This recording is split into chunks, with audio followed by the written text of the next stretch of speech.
Bien, clase del 29 de enero. Filosofía medieval. Sí, decíamos, son dos los libros de Gilson. Uno es la filosofía en la Edad Media y el otro es el espíritu de la filosofía medieval, se llama. Ese es... espera un momentito. Eh, Ese yo no sé si mis compañeros sí lo ven, pero yo no lo veo en lo que en el correo que envió. ¿Cómo? Que yo no sé si mis compañeros sí ven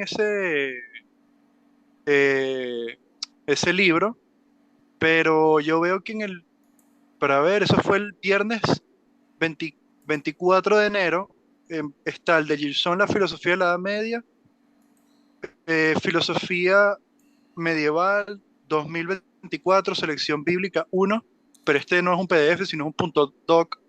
exacto. Prólogo es, Claro, un punto doc es el prólogo.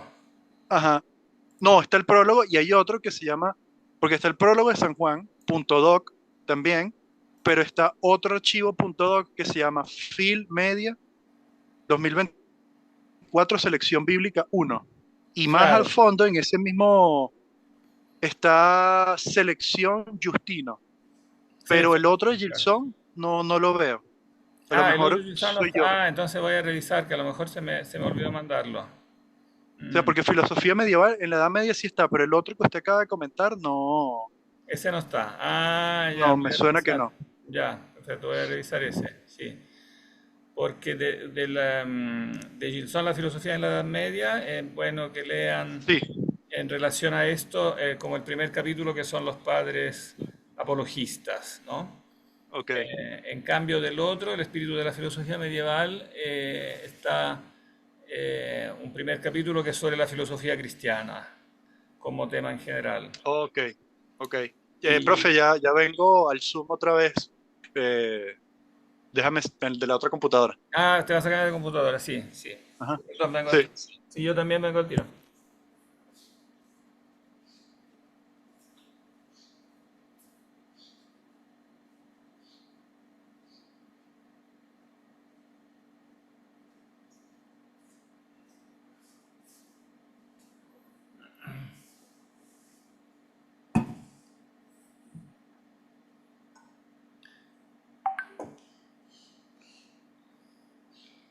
Bien, voy a compartir entonces el texto de Justino. Profesor, yo no veo, yo no tengo el de San Justino, ¿Aló? que el de San Justino yo no lo veo, ¿No lo tienes? no lo veo en lo que mandó. ¿Lo ves en qué sentido? Porque ahora yo lo puse en pantalla. El archivo, perdón, el archivo. El archivo no lo pudiste ver en el correo, no lo pudiste bajar. Al menos yo no. Qué extraño. Ya. Y otra cosa, que no alcancé a hacer el WhatsApp porque no tuve tiempo.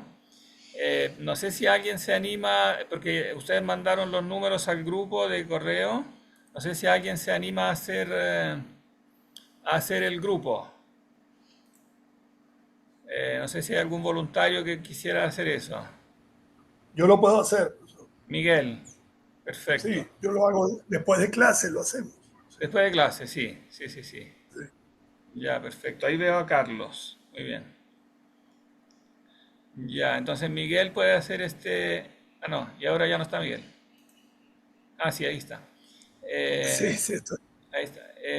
Perfecto, tú lo puedes hacer entonces. Excelente. Bien. Ahora vamos entonces a ver un poco de Justino, ¿eh? Profesor, ¿Sí? yo no estoy seguro si ese texto que usted va a leer de San Justino está en el archivo que usted mandó de la apología. Y claro, yo mandé Sí, un archivo que dice sí Pero está. selección Justino. Sí. ah, porque yo veo, yo trato de abrir el archivo, entonces me sale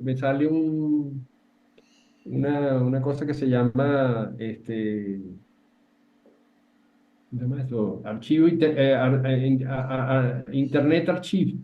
Pero no tiene opción para Ya. bajar, no tiene opción para bajarlo, sino solamente leerlo en el Internet Archive. Yo no sé si usted tiene otra fuente de ese texto, porque no se puede descargar para las computadoras, por lo menos en mi caso, no sé cómo hacerlo, porque en Internet Archive está, y ahí fue donde usted lo mandó, Ah, pero sí, sí. no tiene opción para descargar en PDF y hay que pedirlo prestado, es un problemita ahí. Claro, sí, es que sí, tienes razón, es que son dos cosas distintas. Uno es el libro completo de los apologistas, de los padres apologistas, que está en Internet Archive, pero ese lamentablemente no se puede bajar, claro, se puede solamente leer en línea. Ujú. Es el volumen completo. Entonces lo que yo hice fue, de las páginas que vamos a ver, hacer un archivo aparte, que ese sí lo pueden Ujú. bajar, imprimir, que son pocas páginas. Que son Ese dónde está, porque yo no lo veo. Ah, qué raro, porque ese yo lo mandé con el correo. Pero ahora si se hace el WhatsApp, lo voy a volver a mandar por el WhatsApp. Claro, ese es un archivo que tiene algo así como unas 20 páginas, este que estoy mostrando ahora en la Ujú. pantalla. Ese lo tomó de Internet Archive. ¿Cómo? Ese lo bajó usted de Internet Archive. No, no, este yo Ah, lo en otra escaneé. parte. Claro, este yo lo escaneé yo, lo fotocopié y después lo Mm. pasé por el escáner Ah, de del mi propio libro, libro. claro, de Ok, mi libro ok. físico, claro. Ok, ok, claro.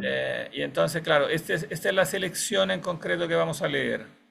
Chévere. Pero para que tuvieran el libro entero, ahí yo mandé el link a Internet Ujú. Archive. Pero sí, lamentablemente no dejan descargarlo, es solo para, Mm, claro, es solo para leer en línea. Sí. sí. Bien, Bueno, yo bien. voy a decir entonces algunas poquitas cosas sobre San Justino y Ujú. después le vamos a dejar la palabra a él. Vamos a leerlo en directo. A mí, como ya les dije la vez pasada, me gusta cómo leer los textos en directo, ¿no? Y después lo vamos comentando. Este libro que dice ahí San Agustino, que está en la pizarra ahorita, ¿cómo se llama? Este es el libro de los apologistas, ¿sí? Claro, es el volumen de los apologistas, ¿De quién? los padres apologistas se llama, sí. Sí, que es Ah, bueno porque reúne todos los textos de los padres apologistas y tiene, bueno, y es bilingüe, es un poco antiguo, pero está bien, tiene todos los textos.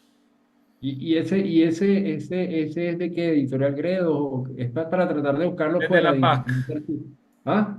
es de la BAC, Biblioteca de Autores Cristianos. Ah, ok, porque a veces se puede conseguir en otro sitio que no sea Internet Archive el libro completo. Yo Yo conozco creo esa que sí, biblioteca. si lo buscan, sí, yo también lo Mm. voy a seguir buscando. Yo creo que Ok. debe haber en alguna parte el libro completo Eh, escaneado, porque es un libro antiguo ya. Claro, debe tener como sí, más de 50 años mínimo. Sí. imagínese. Ok, Así gracias. que, bien, vamos a ubicar un poquito a Justino como en el tiempo y en el espacio, ¿no? Con Ujú. Justino ya estamos en el siglo segundo, o sea, ya es, podríamos decir, la tercera generación cristiana, ya no es la generación de los apóstoles, tampoco de sus inmediatos discípulos, sino podríamos decir que son los discípulos de los discípulos, ya es como una tercera generación. Estamos, bueno, Justino nació en Palestina, así que seguimos en Palestina, que es como el origen del cristianismo, pero en esta época en Palestina han cambiado muchas cosas, digamos, la situación política ha cambiado, porque Palestina en el tiempo de Jesús era, bueno, todos ustedes saben que era Palestina políticamente en el tiempo de Jesús, ¿no? Cómo era el gobierno de Palestina. Si quiere contarlo, sería bueno. ¿Cómo? Que si nos quiere contar un poco, chévere. Era, bueno, era una provincia del Imperio Romano un poco especial, ¿no?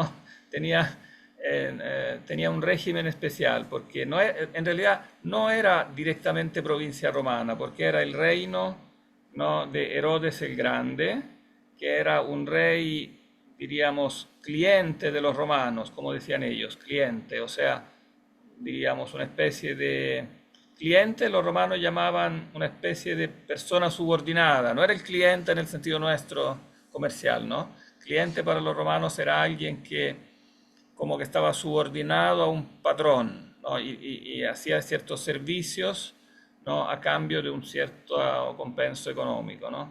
Y así es, el rey Herodes era algo así, era una especie de aliado subordinado de los romanos que gobernaba el pueblo de Israel siendo él mismo un extranjero, o sea, él no era un israelita, ¿no? Era un, podríamos decir, un árabe, ¿no? Él venía de las tribus árabes de la Idumea, la zona que está como al sur de Israel, entre Israel y la península arábiga, ¿no?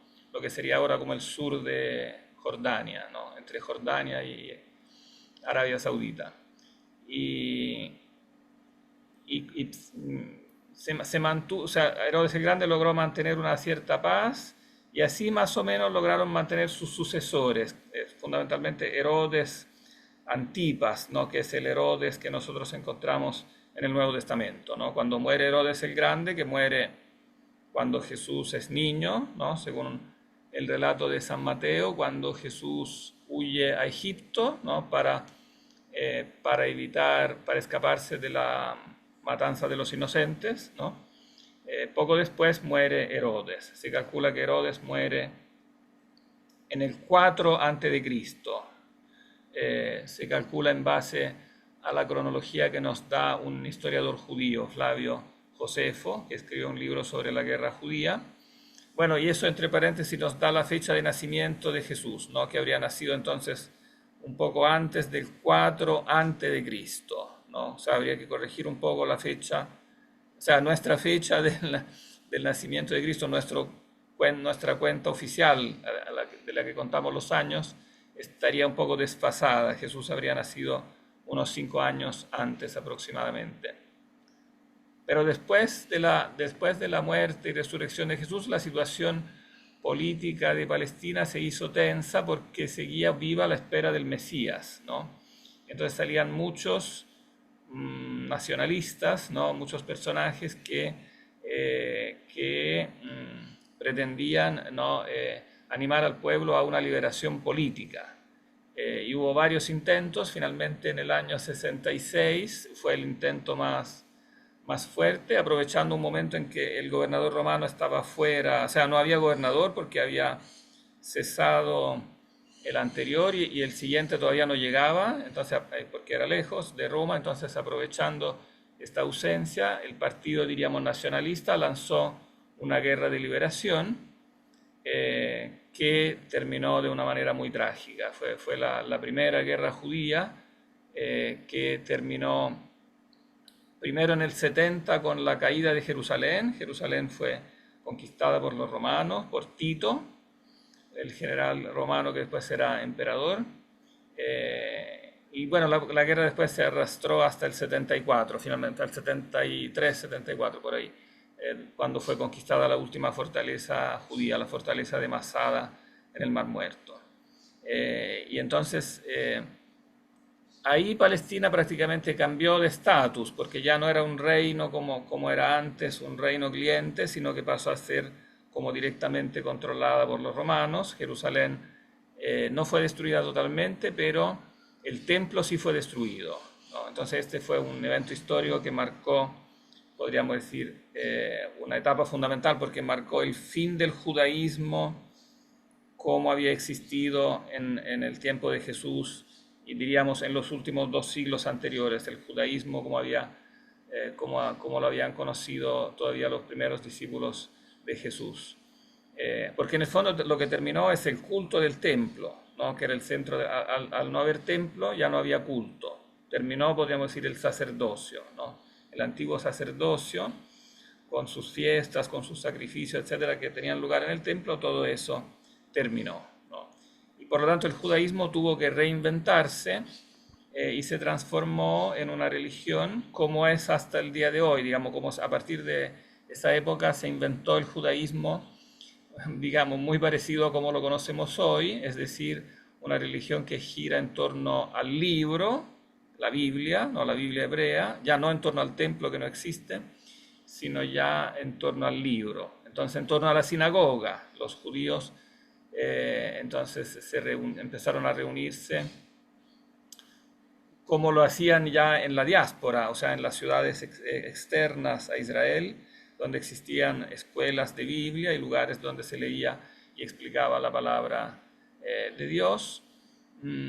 Y el judaísmo rabínico, que digamos que el judaísmo, podríamos decir, digamos, de los fariseos, que fue el movimiento que sobrevivió, prácticamente la clase de judíos que sobrevivió al desastre del 70, creó esta clase, digamos, de expertos, no rabinos, expertos en la Sagrada Escritura, que en ese momento también quisieron ellos marcar su diferencia neta con los cristianos. O sea, podríamos decir que fue el momento, el 70 fue el momento en que como que se cortó el cordón umbilical, podríamos decir, entre el cristianismo naciente y el judaísmo, porque en el fondo los cristianos se habían desligado de esta lucha nacionalista, no habían querido participar en esta lucha nacionalista porque no se identificaban con ella. Y entonces los judíos también los consideraron como traidores del judaísmo y prácticamente los excomulgaron. Prácticamente los dirigentes del judaísmo publicaron incluso una oración de maldición que los judíos tenían que pronunciar en la sinagoga, maldición en contra de los cristianos. Entonces, si un cristiano participaba en la sinagoga, habría estado obligado como a maldecirse a sí mismo. Y entonces los cristianos se retiraron ya de un modo definitivo de la sinagoga. Y por otro lado, eso fue un momento importante para una primera aclaración fuerte de la doctrina cristológica, porque Cristo, la figura de Cristo, se vio en directa relación a la destrucción del templo, ¿no? El propio Cristo había dicho, había puesto en relación el templo con su propia persona, ¿no? Había dicho en la famosa profecía de la destrucción del templo: destruyan este templo y yo lo reconstruiré en 3 días, ¿no? Dice en el Evangelio de Juan.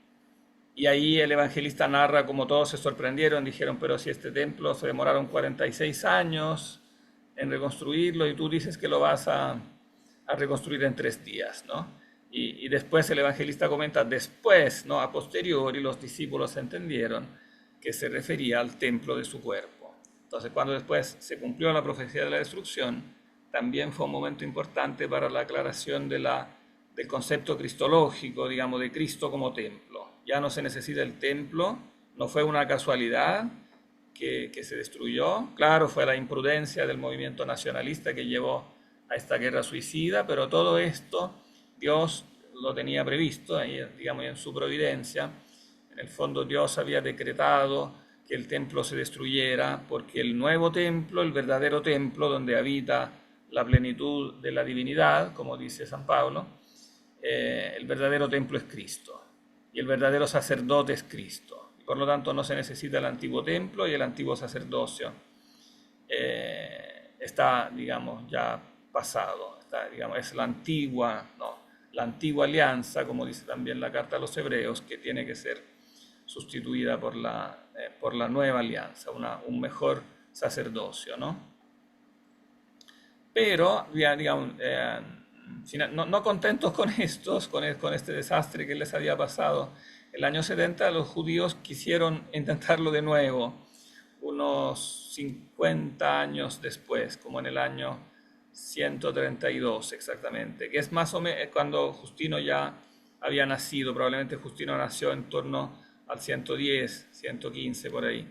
En el 132 empezó una nueva rebelión bajo un nuevo líder que se llamaba Bar Kokhba, literalmente sería como el hijo de la estrella, un nuevo como Mesías que se presentaba como liberador.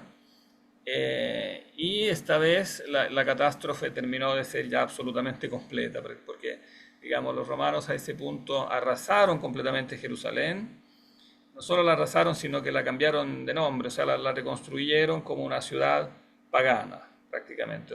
Se llamó Elia, del nombre del emperador Adriano, ¿no? Helio Adriano, el prenombre del emperador que estaba en el cargo en ese momento.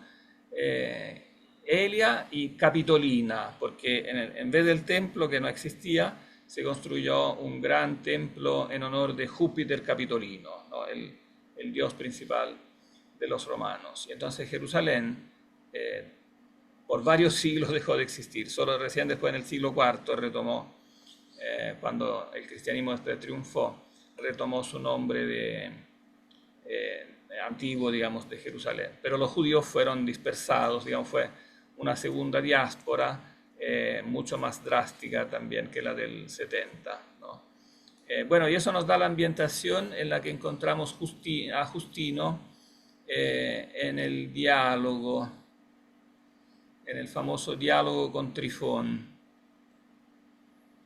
que es el texto por donde nosotros vamos a partir, porque es el texto un poco que nos da también una coordenada biográfica, ¿no? Él habla de él, nos dice cómo él en su itinerario llegó al cristianismo. Él, dijimos, nació en Palestina, en esta Palestina que durante su primera, como podríamos decir, adolescencia, juventud, dejó de ser judía. Prácticamente los judíos prácticamente fueron dispersados y deportados. Fue la gran diáspora que recién, podríamos decir, se concluyó, como terminó después en 1948, bueno, o durante el siglo XX, cuando empezaron a llegar de nuevo los judíos a Israel con el movimiento sionista moderno, ¿no? Pero durante esos siglos los judíos prácticamente fueron exiliados de Israel. Bueno, y Justino también emigró, o más bien sus padres, ¿no? La familia emigró, y nosotros lo encontramos cuando escribe el diálogo en Éfeso, que era una de las grandes metrópolis del mundo helenístico, ¿no? Éfeso, que está en lo que sería ahora la costa occidental de Turquía, ¿no? Que ahora en esa época tenía una situación política también complicada, pero en el fondo políticamente era una de las grandes metrópolis de uno de los grandes reinos helenísticos, el reino Seleucida, y una ciudad donde también la comunidad judía era fuerte, ¿no? Porque todas estas grandes metrópolis del mundo helenístico tenían una gran presencia judía, y esta presencia judía se fue intensificando después del desastre del 135. Y entonces, bueno, Éfeso es el teatro, digamos, de este diálogo y de esta polémica teológica muy interesante entre un cristiano y un judío. Este Trifón es un judío, de hecho, es el título completo es Diálogo con Trifón hebreo, ¿no?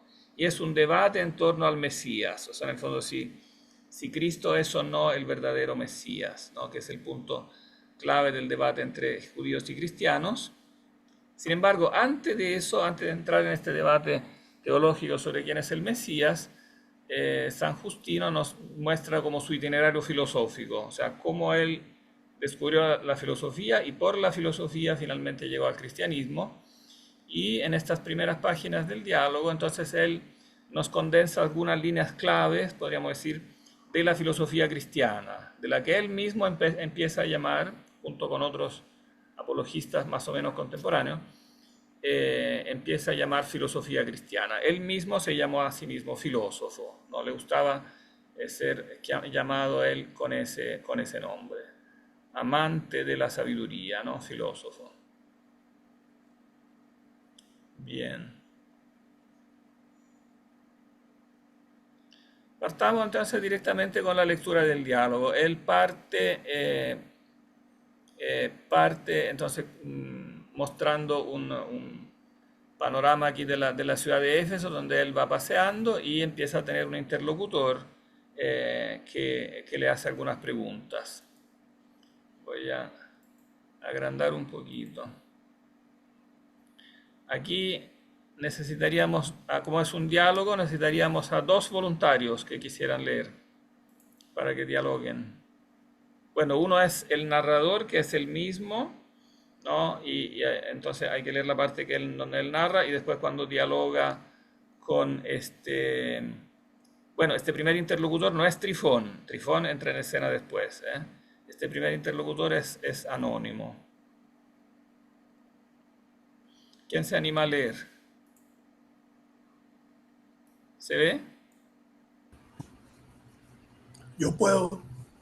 Perfecto. Sí, se ve bien. Sí, yo también puedo. Bien. Miguel entonces es Justino, ¿eh? En primera persona el narrador es el propio Justino. Pero tengo un problema con el texto del lado derecho, en donde me aparece los, no sé cómo quitar allí las imágenes de quienes estamos en el chat y Ah, se me tapa el lado derecho del texto. Creo Si que le fue das por clic ahí. en expandir, arribita, te aparece como una flecha de ampliar. Creo que pantalla Ah, completa, Miguel. Ajá. No sé dónde es. o quizás dice que estaba en arrastrar. la izquierda. No, no sé. Si lo empequeñece un poquitico, creo que lo veo. Ah, ya, voy a reducir un poquito el texto. Ahí, Ahí. ahí está bien. Ya, perfecto. Entonces, empiezo.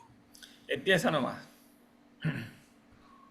Paseábame yo por la mañana bajo los porches del gimnasio, cuando cruzándose conmigo cierto sujeto con algunos otros, salud filósofo, me dijo, y a par que así me saludaba, dio la vuelta y se puso a pasear a mi lado, y con él se volvieron también sus amigos.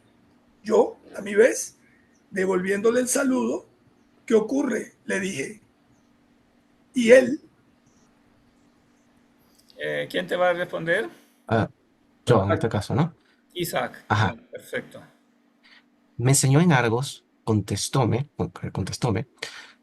Corinto, el socrático, que no hay que despreciar ni descuidar a los que visten hábito como el tuyo, sino mostrarles por todos modos estima y buscar su conversación, con el fin de sacar algún provecho o para él o para mí. Pues aún en el caso de aprovecharse, uno solo de los dos ya es un bien para entrambos. ¿Sí? Ya. Ok. Por eso, siempre que veo a alguien que lleva ese hábito, me acerco a él con gusto. Y esa es la causa porque ahora te he saludado también a ti de buena gana. Estos me vienen acompañando y también ellos esperan oír de ti algo de provecho. Eh, sigo yo, ¿no? Ahora le Sería toca, aquí. no, le toca a Justino. ¿y quién eres tú? Oh, el mejor de los mortales. Le repliqué yo, bromeando un poco. Ah, espera que tenemos que correr. Así, porque...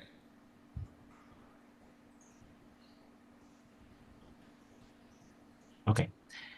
Y él me indicó sencillamente su nombre y su raza.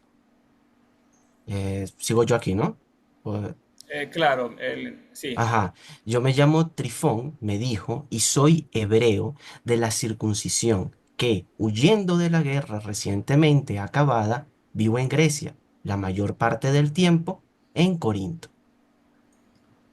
¿Y cómo, le dije yo, pudieras tú sacar tanto provecho de la filosofía cuanto de tu propio legislador y de los profetas? Pues qué, me replicó, no tratan de Dios. Ok. Pues qué, me replicó, no tratan de Dios los filósofos en todos sus discursos y no versan sus disputas siempre sobre su unicidad y providencia, o no es objeto de la filosofía el investigar acerca de Dios. Ciertamente, le dije, y esa es también mi opinión, pero la mayoría de los filósofos ni se plantean siquiera el problema de si hay un solo Dios o hay muchos, ni si tienen o no providencia de cada uno de nosotros, pues opinan que semejante conocimiento no contribuye para nada a nuestra felicidad. Es más, intentan persuadirnos que si del universo en general y hasta de los generosos y especies, Géneros. perdón, es más, intentan persuadirnos que si del universo en general, perdón,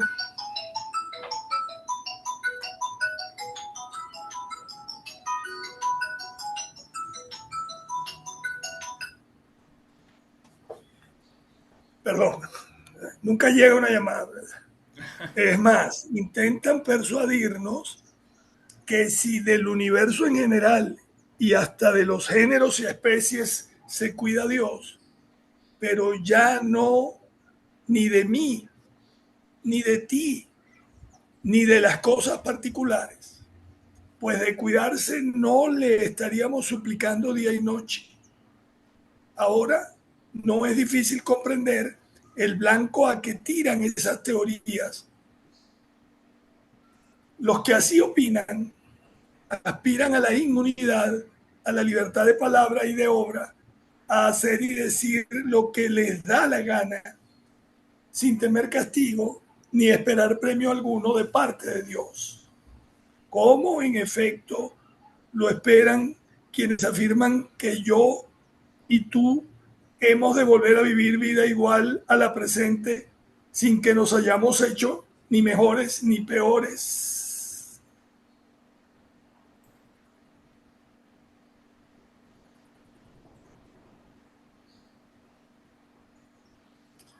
Otros, dando por supuesto que el alma es inmortal e incorpórea, opinan que ni aun obrando el mal han de sufrir castigo alguno, como quiera que lo incorpóreo es impasible, y que, pues el alma es inmortal, no necesitan ya para nada de Dios.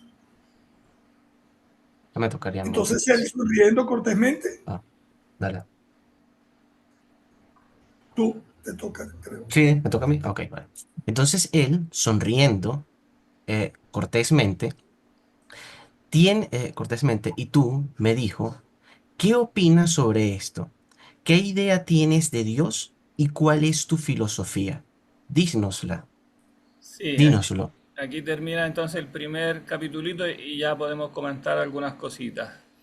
Primero, bueno, primero la forma literaria, podríamos comentar algo de eso. ¿Qué les sugiere como el tipo de diálogo que empieza, como la ambientación?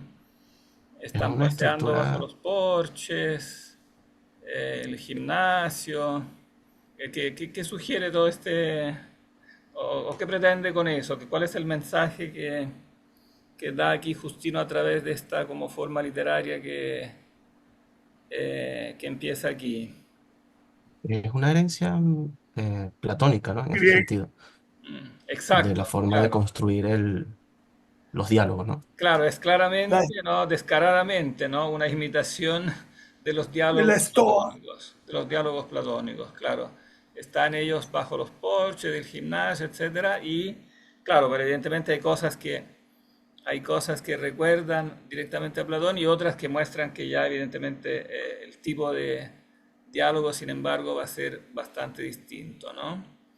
Eh, bueno, Profe, primero que todo, bueno, está la idea misma, digamos, la idea misma del diálogo, ¿no? El diálogo es muy importante, entonces él valora evidentemente esto de Platón y quiere imitarlo, ¿no? El diálogo es un instrumento muy poderoso porque siempre es de provecho, ¿no? Buscar la conversación, ¿no? Con el fin de sacar algún provecho para él o para mí. Incluso si uno solo de los dos se aprovecha, ya es un gran bien, ¿no? Eh, profe, una cuestión. Entiendo que normalmente cuando uno ve los pasajes en griego de los diálogos platónicos, normalmente se colocan como las abreviaturas SO, S omega, sigma omega. claro. No, no, aquí Justino no lo hace, ¿verdad? Bueno, pero eso es un agregado de los editores posteriores, ¿eh? Ah, ok. Claro, aquí no lo pone, pero porque es bastante claro del contexto. Claro, es bastante claro del contexto quién habla. En cambio, en Platón a veces, claro, a veces uno se confunde porque no es claro dónde termina de hablar uno y entonces los editores se han esmerado en ponerle, pero son los editores posteriores, ¿ah? No necesariamente Ah, ok. modernos, ya los editores antiguos. Ok.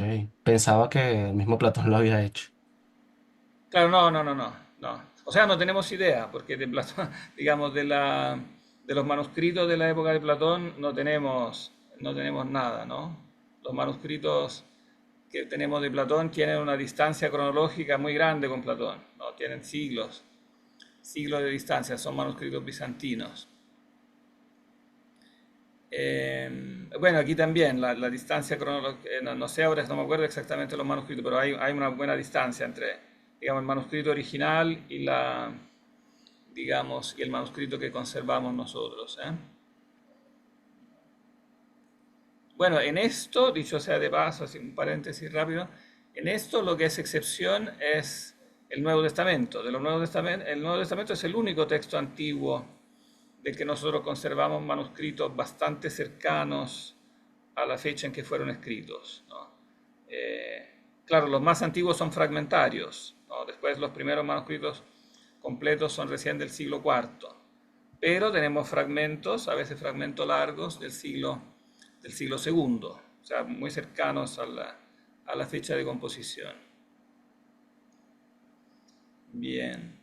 Bien, y aquí, bueno, claro, el inicio es como platónico, cita Homero, ¿no? Que también es propio de Platón, pero después entra directamente en el tema, ¿no? O sea, nos da la caracterización histórica, dónde estamos, ¿no? ¿Quién es este que habla? Es Trifón, hebreo de la circuncisión, ¿no? O sea, hebreo propiamente tal, hebreo circuncidado, porque como dijimos la vez pasada, el hebraísmo en esta época hacía mucho proselitismo, había muchos prosélitos, ¿no? Entonces gente que entraba al judaísmo. La propia palabra prosélito la inventa el judaísmo en esa época, ¿no? Es alguien que sin ser hebreo de raza, pero entra al hebraísmo como religión, ¿no? Pero este es un hebreo de la circuncisión, que huye de la guerra recientemente acabada. Entonces la ambientación es muy precisa. La guerra recientemente acabada acabó en el año 135. Entonces esa es la ambientación. Estamos en los años 30. Bueno, este señor vive en Corinto, pero ahí está en Éfeso, ¿no? Y bueno, y empieza inmediatamente como esta provocación, ¿no? De Justino, que le dice: ¿cómo pudieras sacar tú tanto provecho de la filosofía cuanto de tu propio legislador, ¿no? O sea, ¿cuál es la relación entre la filosofía, en el fondo, y la palabra revelada, y la Biblia? El legislador es evidentemente Moisés, ¿no? Tu propio legislador, el autor de lo que los judíos llaman la ley, ¿no? La Torá, lo que los griegos llamarán el Pentateuco, los primeros 5 libros de la Biblia, que son como el fundamento, ¿no? El corazón de la Biblia hebrea. Entonces, como le parece extraño eso, ¿por qué tú te interesas de filosofía si ya tienes la Biblia, ¿no? ¿Por qué? Esa es una pregunta que evidentemente se hace en las primeras generaciones cristianas cuando llegan a un cierto grado de cultura. ¿Para qué sirve la filosofía si ya tenemos la Biblia? Pero Trifón le contesta: bueno, pero también los filósofos hablan de Dios, de su unicidad, y efectivamente, no, claro, efectivamente el problema central de la filosofía clásica terminaba siendo un problema teológico finalmente, ¿no? Que la existencia de Dios, la naturaleza de Dios, su providencia, la relación entre Dios y el mundo. Pero Justino avanza ciertas dudas, ¿no? que tiene la función de mostrar ciertos problemas en que se enredaba la filosofía, podríamos decir, ¿no? Todo este primer discursito que hace es bien interesante. ¿En qué problemas, por ejemplo, se entrampa la filosofía, según lo que dice aquí Justino? Bueno, yo creo que es algo, pues diría, muy de su época. Me parece que en ese comentario tan general, pues de alguna manera caerían hasta los estoicos, ¿no? O sea, desde los posaristotélicos hasta los estoicos, en especial los que se dedicaban, como Epicuro y eso, pues a una ética de eudemonía. O sea que de alguna manera creo que hay como una denuncia también de cuál es su adversario filosófico en este caso, ¿no? O sea, como no a toda la antigüedad, sino creo que esos filósofos que de cierta manera estaban más vigentes en su momento, podría ser. Eso fue lo que Claro, se me vino a la... claro, interesante que uno de los primeros problemas que menciona es en cuanto a la teología, ¿no? Y a la relación entre Dios y el mundo, es el problema de la providencia, ¿no? Claro, y en eso se fundaba el debate, claro, con los epicúreos y con los Estoico. estoicos. Claro, los estoicos sostienen que sí hay providencia, ¿no? Los estoicos sostienen que detrás del mundo hay un logos, hay una mente, y que entonces esta mente todo lo dirige de una manera que también se acerca mucho al determinismo, ¿no? Porque en el fondo el problema que se presenta cuando se parte de la idea que detrás del mundo hay un Dios y este Dios es racional y por lo tanto todo lo planifica, pareciera ser que entonces no hay espacio para el libre albedrío, que es, digamos, que todo está determinado, ¿no? Y por otro lado, los epicúreos que en cambio niegan, claro, niegan la providencia. No niegan que existen los dioses, ¿no? El epicuro dice, sí hay dioses, pero los dioses en el fondo su primera característica es que tienen que ser felices. Y entonces, si se preocuparan del mundo, dice Epicuro, ¿cómo podrían ser felices? Porque el mundo es un desastre, es muy estresante. Entonces, si, si estuvieran estresados con nosotros, si se preocuparan de nosotros, ¿cómo podrían ser felices? ¿No? Entonces, Epicuro dice, no, ellos viven tranquilos en los espacios interplanetarios, en los intercósmicos, dice, etcétera, ¿no? Y entonces ahí están tranquilos. Bueno, y por otro lado hay un problema dentro de la propia academia platónica. De Esto que los menciona acá, géneros y las claro, especies. como la relación de Dios con las ideas, ¿no? Con los géneros y las especies. Porque según los platónicos, en el fondo Dios es el lugar de las ideas, ¿no? El nous, la mente, es el lugar donde están las ideas. Entonces Dios tiene ideas, y bueno, y de ahí Platón había dicho que efectivamente hay providencia, y también Aristóteles en eso había estado de acuerdo, ¿no? Hay providencia de Dios. Pero otros habían planteado este problema de que en el fondo las ideas como tales son universales, o sea, los géneros y las especies eh, son lo que dirigen como el universo en general. Entonces, claro, Dios es como el arquitecto que hace el plan como del universo en general, pero después no se va a preocupar de las cosas particulares, porque en el fondo Él es el lugar de los universales y pareciera que entonces los particulares no van a entrar en su esfera de interés. Entonces ahí se produjo un debate muy grande, ¿no? Algunos dicen, no, Dios no piensa, claro, piensa ideas, pero no piensa las cosas particulares. Y entonces si no piensa las cosas particulares, nuevamente el resultado es que no hay providencia, porque no puede, o puede haber una providencia en un sentido muy general, o sea, como que muy generalmente Dios se preocupa de que exista el bien y que, claro, y los hombres puedan muy generalmente conocerlo y conseguirlo con su propia iniciativa, pero realmente no se preocupa de cada uno como de dirigirlo, de cuidarlo de un modo particular, ¿no? Claro, y en relación a esto, ¿cuál es el papel de la oración, ¿no? Si Dios, en el fondo, si Dios es providencia, si lo sabe todo, ¿por qué deberíamos rezarle? Digo, ¿cuál es la relación de la oración, ¿no? Como que pareciera extraño porque pareciera que tuviéramos que informarle a Dios de que tiene que preocuparse de esto y de lo otro, como si Él no lo supiera. En el fondo. O sea, ¿por qué rezamos? ¿No?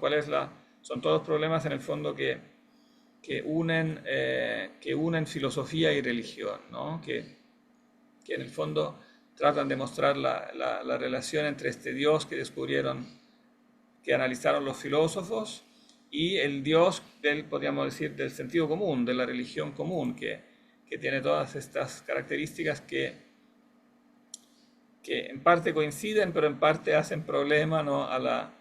Digamos, entre lo que es la religión real, como tradicional, y la filosofía, la teología filosófica.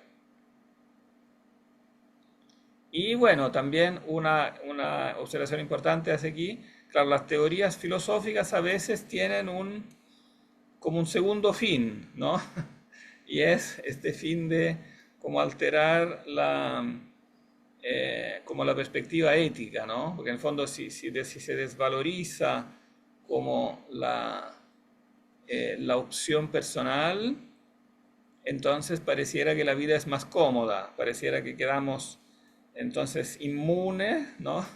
Quedamos con una libertad, entre comillas, ¿no? De palabra y de obra, hacer y decir lo que nos da la gana, sin temer castigo ni esperar premio alguno, ¿no? Claro, si yo digo que en el fondo Dios no se preocupa de nosotros en particular, sino que es como una entidad abstracta que está ahí, que no, digamos que puede justificar algunas ideas generales sobre el universo, pero que no se preocupa de nosotros, pareciera que eso es muy cómodo, porque en realidad lo que hacemos no va a tener consecuencias, ¿no? Como lo esperan quienes afirman que yo y tú hemos de volver a vivir vida igual a la presente, sin que nos hayamos hecho ni mejores ni peores. O sea, en el fondo que todo está determinado. Entonces plantea toda una serie Y creo que también ahí es una referencia a Platón, ¿no? Del tema pues de la reminiscencia, ¿no? Que creo que estaba esta idea bueno, si se llegase a volver a vivir, pues habrías que pagar de alguna manera lo que hiciste en la vida pasada. Ah, claro, en Platón es muy fuerte esa idea de Sí, que, claro, de que hay que justificar en el fondo la ética con claro, la vida después de la muerte, es fundamental, sí, ¿no? Tiene que haber un castigo y un premio, y eso es clarísimo en Platón, está en el centro mismo de lo que él plantea como el estado ideal, ¿no? En la República. sí, Los libros finales de la República está, por ejemplo, el relato del guerrero ¿no? Que viaja al más allá y en el más allá se encuentra con, claro, los premios y castigos, ¿no? Que sufren las almas. Claro, y después cómo se van a reencarnar claro, según según las acciones las opciones que han tomado en la vida anterior. Y después, sin embargo, tienen que tomar el agua del Leté que les hace olvidar, ¿no? Que les hace olvidar en las acciones de la vida pasada. Pero sobre esto volveremos porque de esto después Justino va a profundizar más el análisis. Ay, estoy en clase, ¿quién es? ¿Cómo? Disculpen. Ah, no, pensé que habías hecho una pregunta. No. Voy a apagar esta cosa que mete ruido.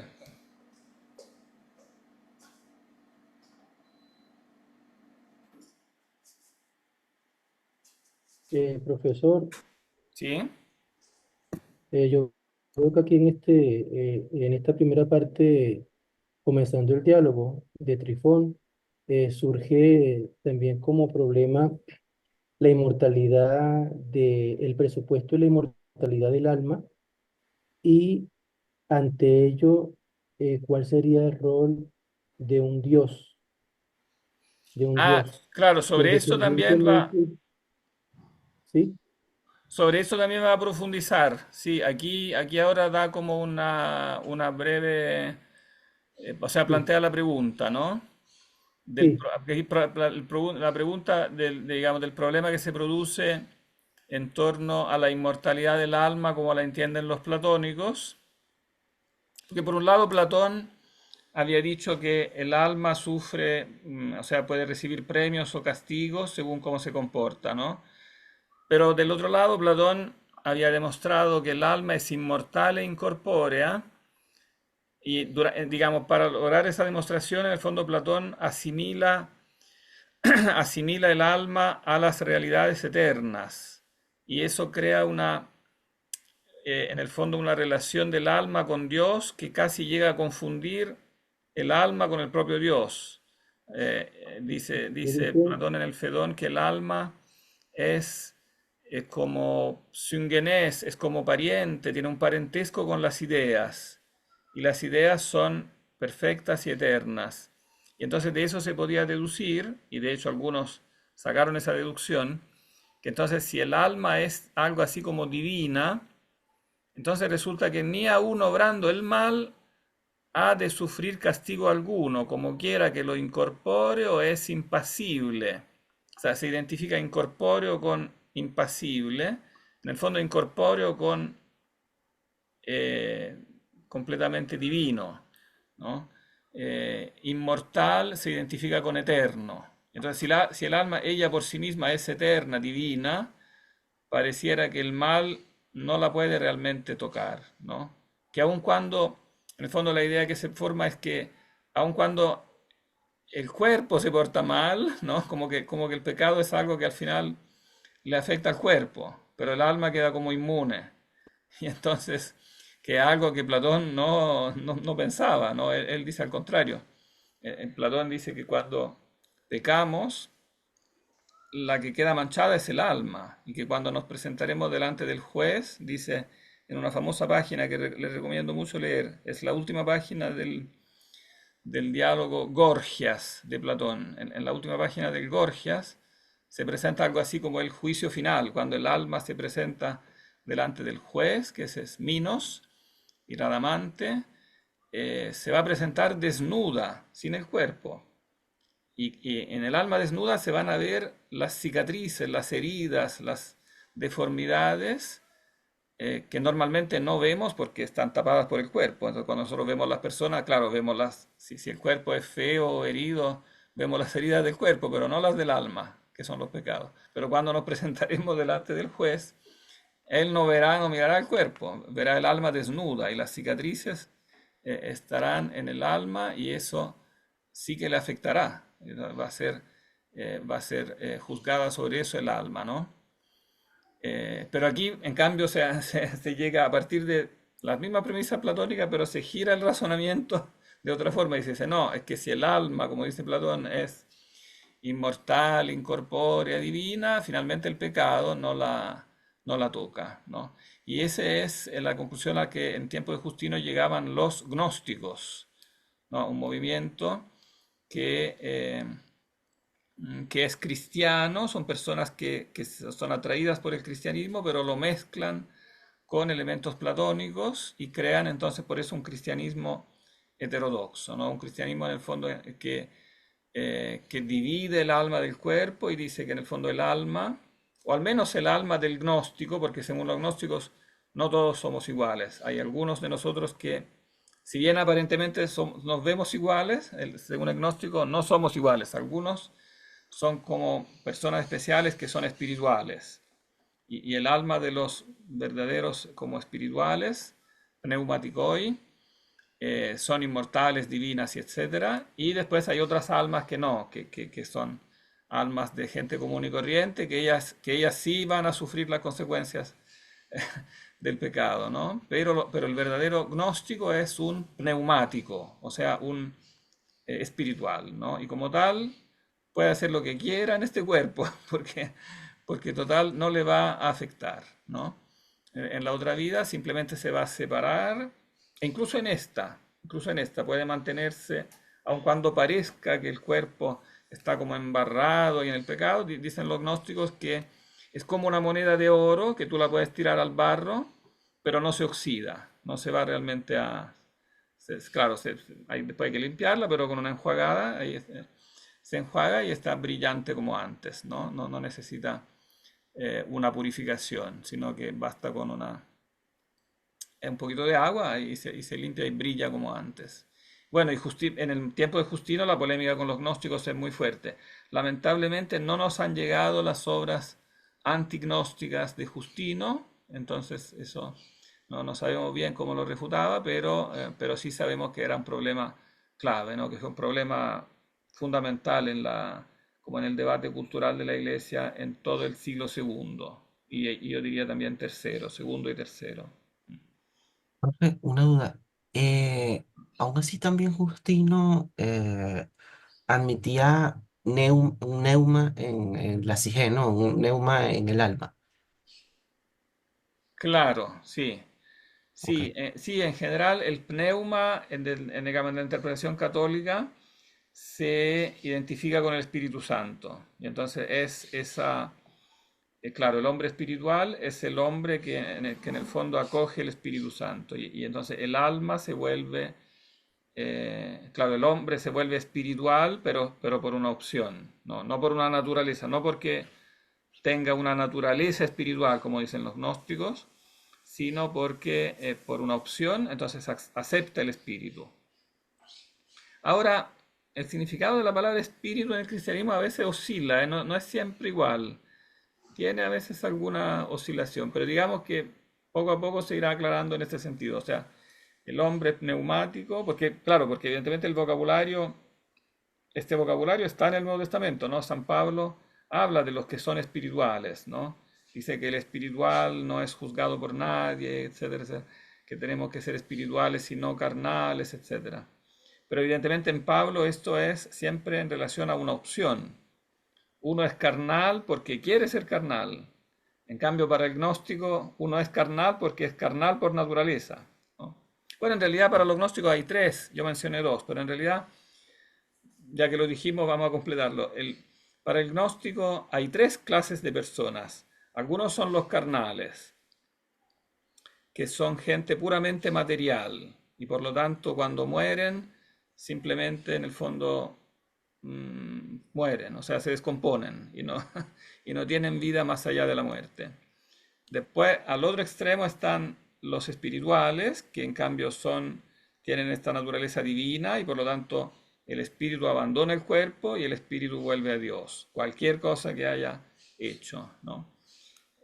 Y entre medio están los psíquicos, o sea, los que sí tienen un alma, no tienen solo cuerpo, tienen un alma, y esta alma sí, en el caso de los psíquicos, sí reciben premio y castigo en el más allá, ¿no? O sea, si se portan mal serán castigados en el más allá, si se portan bien serán premiados, pero no irán al cielo propiamente, como los espirituales.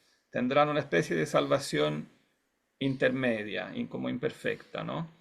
En esta clase de los psíquicos, los gnósticos ponían a todos los católicos. En el fondo, los católicos que no descubren su naturaleza espiritual y por lo tanto no entran a ser parte de los gnósticos, ellos sí tienen que tener cuidado de no pecar y eso porque a ellos sí le va. Entonces, dice, para ellos sí funcionan en el fondo las normas éticas y por eso también para ellos tiene cierto peso el Antiguo Testamento con sus mandamientos, con sus 10 mandamientos, o sea, toda la ley ética, etcétera, ¿no? Entonces, así ellos organizaban, ¿no? Los que descubrían ser espirituales se agregaban al gnosticismo y los católicos que quedaban católicos, en el fondo, eran como una raza, digamos, intermedia, ¿no? Los que, en cambio, no se convertían y quedaban paganos, esos eran básicamente los carnales. Bien. Bueno, y aquí entonces él empieza... bueno, sigamos leyendo porque sí es interesante toda esta narración que hace. ¿Quién sigue? Continuaría yo, ¿no? Creo. Bueno, voy a continuar yo. Claro, el que Eh, está tomando la palabra aquí es que no me recuerdo. es Era Miguel. Sí, Justino, claro. ¿Te toca a ti? Agustín Ah, dale, dale. dice, sí, respondí, yo te voy a decir lo que a mí parece claro. La filosofía efectivamente es en realidad el mayor de los bienes y el más precioso ante Dios, al cual ella es la sola que nos conduce y recomienda. Y santos, a la verdad, son aquellos que a la filosofía consagran su inteligencia. Ahora, ¿qué sea en definitiva la filosofía y por qué les fue enviada a los hombres? Cosa es que se le escapa al vulgo de las gentes. Pues en otro caso, siendo como es ella ciencia, una, no habría platónicos, ni estoicos, ni peripatéticos, ni teóricos, ni pitagóricos. Quiero explicaros por qué ha venido a tener muchas cabezas.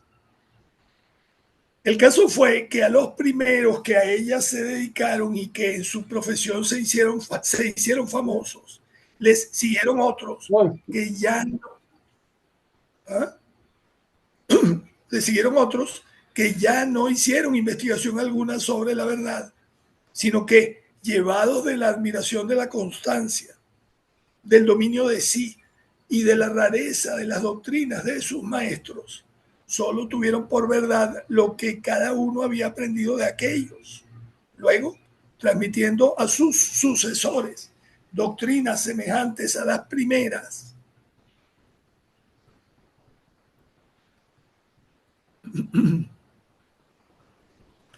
A las primitivas, creo que cada escuela tomó el nombre del que fue padre de su doctrina.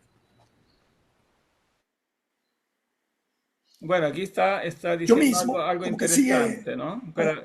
Sí, Porque aquí está haciendo un comentario interesante, ¿no? Dice, la filosofía es ciencia una, pero resulta que está dividida en muchas escuelas, ¿no? ¿Y por qué ocurre que se divide en muchas escuelas? ¿Cuál es? Porque claro, han pasado siglos de lo que nosotros conocemos como el origen como de la filosofía clásica, ¿no? Platón, Aristóteles, etcétera. Y ahora siguen existiendo todas estas escuelas que hacen como una vida, podríamos decir, autónoma. Cada una sigue, ¿no? En su vida. Pero ¿cuál es el problema en el fondo de estas escuelas? Aquí dice algo evidentemente muy, muy importante.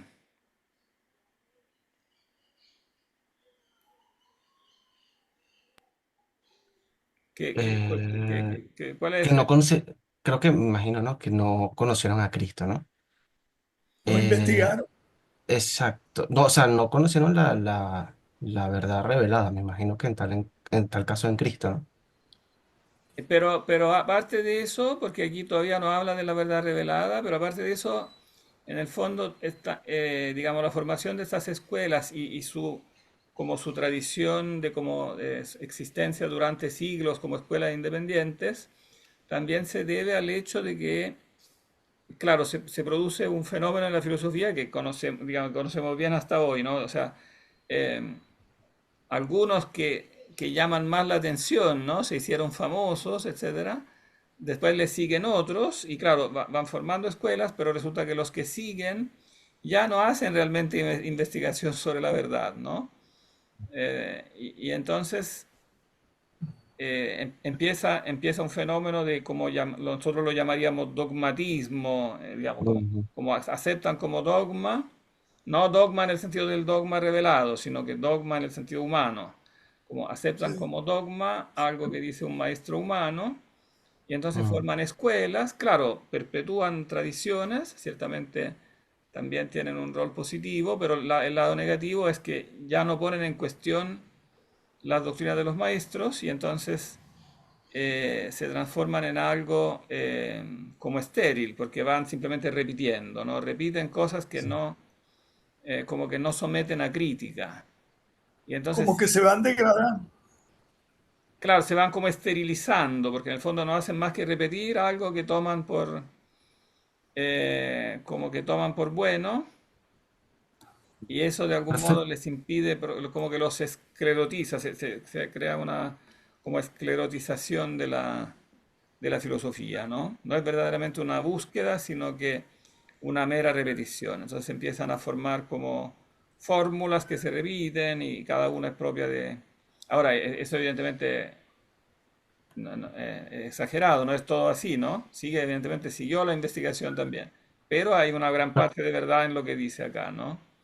Profe, y eso es una crítica no solamente para las nuevas escuelas helenísticas como los estoicos y los epicúreos, escépticos, bla, bla, bla, sino que también para las que permanecieron después, ¿no? Los platónicos, o sea, la academia, la que siguió después de Platón, etcétera, ¿no?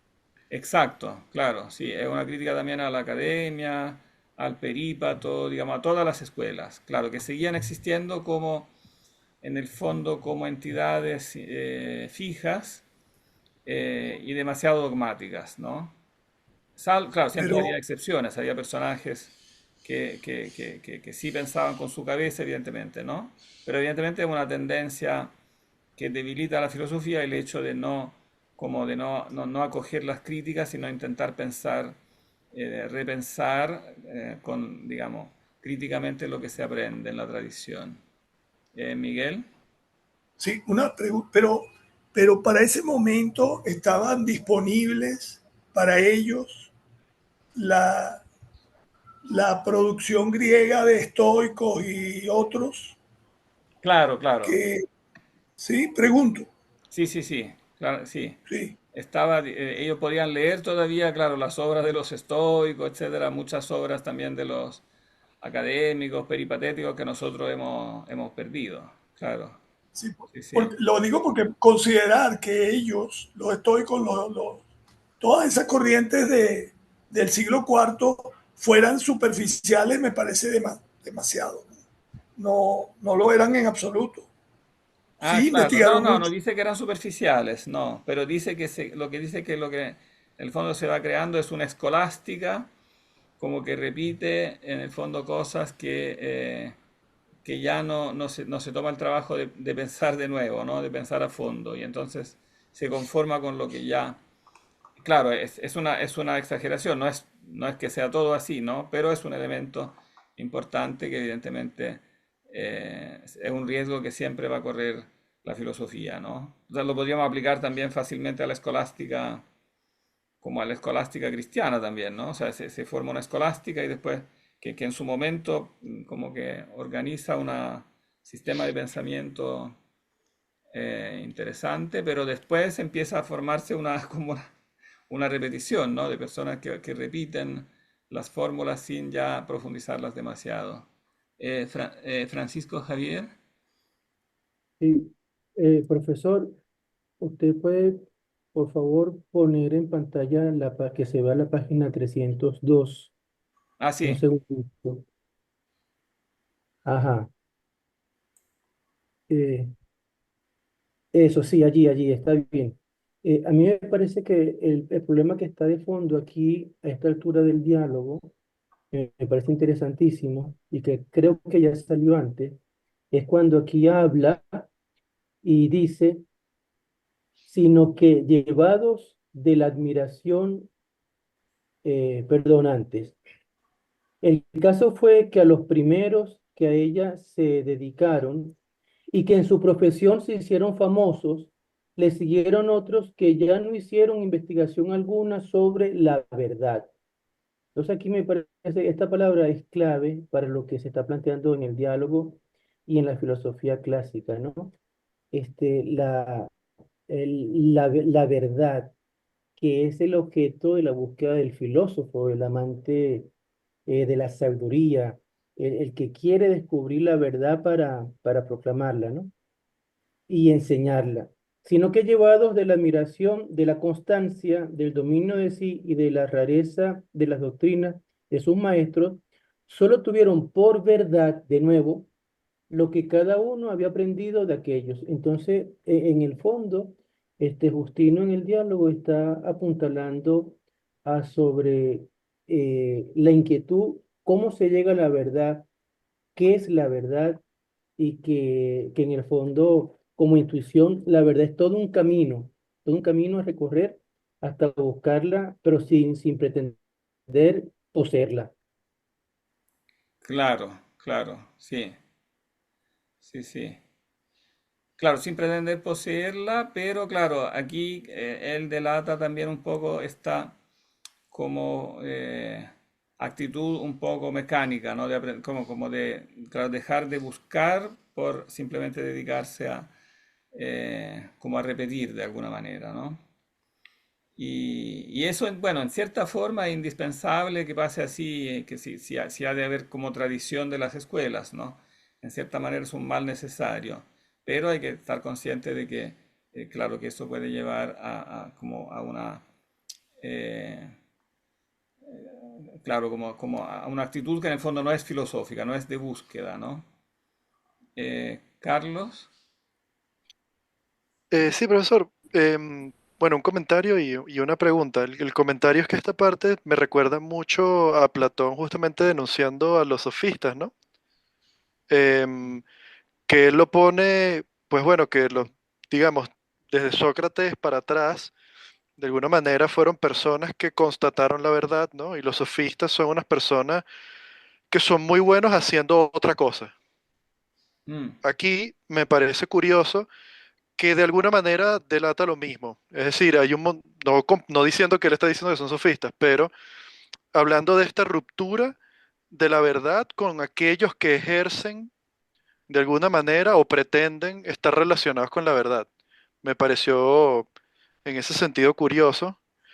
Y por otro lado, siguiendo lo que han dicho los compañeros sobre la verdad, me parece interesante la distinción de verdad que él está haciendo, porque fíjense justamente en ese texto que que tiene recalcado ahí, fíjate que dice que ellos básicamente está proponiendo en qué se están mirando, qué están mirando específicamente esos alumnos de sus maestros. O sea, me parece por otro lado bueno que él no está negando que sus maestros hayan llegado a alguna verdad, Mm. pero lo que sí es que estos alumnos, ¿verdad? Están de alguna manera, o sea, tienen como objeto otras cosas, ¿no? Que lo admiran, que son famosos, que sus filosofías son extrañas, o sea, sus planteamientos son raros. Este, él nunca dice si tienen o no verdad, ¿no? Lo que sí es que de alguna manera es el foco, ¿no? Me parece que el foco de estos alumnos no es la verdad, sino es como este carácter particular de sus maestros que hace querer de alguna manera seguir pensando lo que pensó el maestro, ¿no?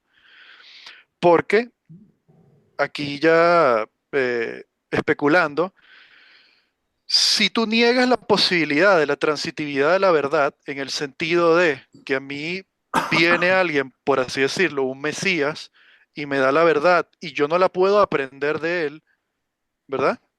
Entonces, de alguna manera va a negar la posibilidad de la revelación futura.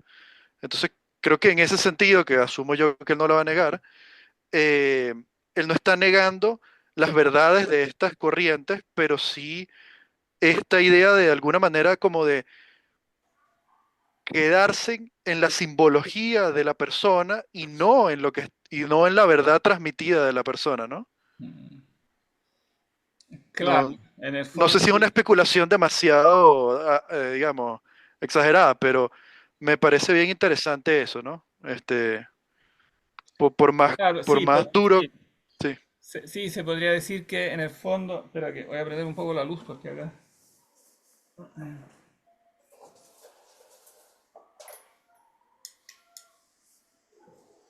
Claro, podría decirse que, a propósito de esto que tú dijiste del Mesías, ¿no? Que está como que esta espera del Mesías que todos tenemos, como casi innata, naturalmente, nos lleva a que, claro, si encontramos una figura, ¿no? Como que tiene un especial carisma, etcétera, de la constancia, el dominio de sí, claro, un ejemplo puede ser Sócrates, etcétera, ¿no? Tendemos a divinizarla de alguna manera. Y entonces, claro, el que es el jefe de una escuela puede pasar a ser autoridad en el sentido como divino, claro, casi como si fuera palabra revelada, ¿no?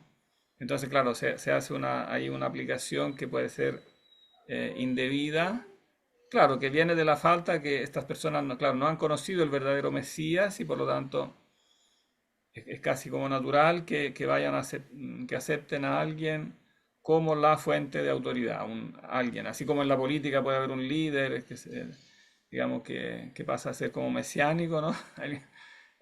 Así también puede pasar en la filosofía, alguien, porque necesitamos, en el fondo podría decirse que hay una necesidad natural de como de la autoridad, porque obviamente las personas, de la autoridad en el sentido intelectual, porque en el fondo todos somos limitados y son pocas las personas que realmente tienen como también esa capacidad de pensar realmente todo el tiempo con su cabeza. O sea, eso es muy cansador y muy, digamos, exige mucho y no lo pueden hacer muchas personas. Es como antieconómico, en cierta forma, ¿no? Entonces se necesita una autoridad, pero puede buscarse, puede concretizarse en maneras que son, claro, que son equivocadas, claro, y por eso en el fondo, claro, eso es un poco el supuesto que después va a llevar a que sí se necesita una autoridad verdadera, como que, de que Dios realmente se preocupa en el fondo de encarnarse y dar, digamos, de esa manera crear una autoridad que sea verdadera, digamos. Eh, O sea, creo que creería que lo fundamental aquí para él es que o sea, la autoridad sea autoridad porque es verdadera y mm, no por otras cosas, o sea, como cosas circunstanciales, ¿no? mm, Este, porque creo que esa distinción que él hace en el no comentar si estas corrientes filosóficas tienen alguna verdad o no, es que, bueno, él está diciendo de alguna manera como que la gente perdió el foco, ¿no? O sea, ni siquiera se enfocan en las verdades que pueden haber en Platón, asumiendo que las haya, ¿no? Sino se mm. enfocan en el personaje. Claro, Y claro, sí, pero también hay algo,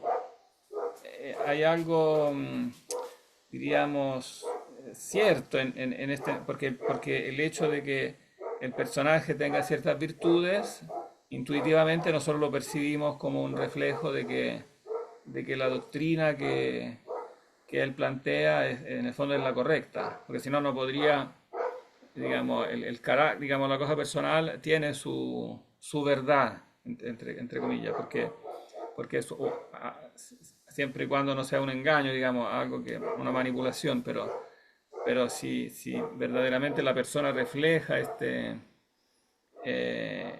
como estos valores, etcétera, puede ser efectivamente un síntoma de que lo que dice entonces funciona, es coherente, funciona con la realidad.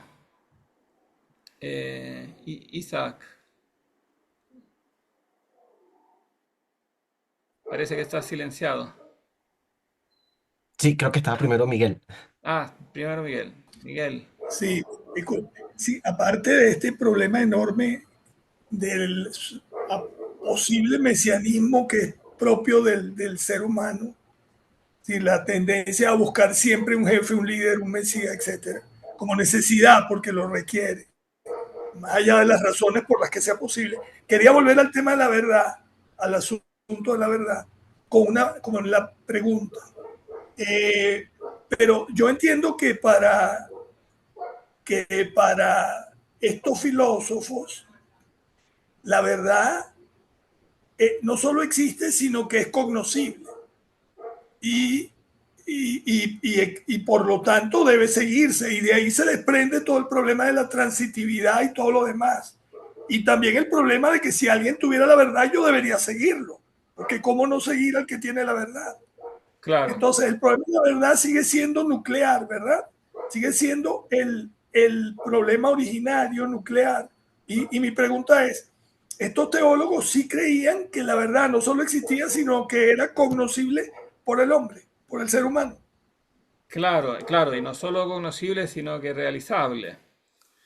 O sea que en el fondo, claro, tiene que haber una unidad entre la verdad y el bien que se practica. Bueno, y eso se refleja ya desde el comienzo del diálogo, porque cuando se encuentra, él está vestido de filósofo, ¿viste? O sea, el hecho que él es filósofo no es simplemente un grado académico, sino que es un vestido, o sea, como para nosotros sería el hábito religioso, ¿no? O sea, uno ve a alguien por la calle vestido de fraile franciscano, claro, no es solo que alguien que piensa en su cabeza algo de San Francisco, es alguien que está dando ejemplo de que eso se puede realizar en la práctica, ¿no? Entonces, esa vinculación ética del filósofo, que es algo un poco que nosotros hemos un poco perdido, ¿no?